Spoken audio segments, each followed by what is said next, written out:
এটা হচ্ছে code rate Saudi আরবে 3.5 রিয়াল, বাংলাদেশি টাকা এটার দাম প্রায় পড়তেছে 390, প্রায় 100 টাকার মতো। এটার নাম কোড রেট। এটাতে কয় গ্রাম আছে আমি আপনাদের বলি।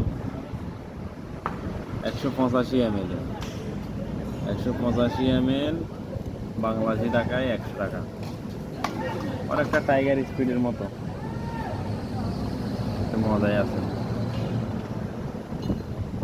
টেক দ্য রাইট স্টেপ, তাদের পোর্ট্রেট, তাদের কথা রয়েছে, তাদের এক বক্তব্য আছে। Take the right step. আর সৌদি আরব আপনারা কোন বেভারেজ পছন্দ করেন কমেন্ট করে জানান। Code rate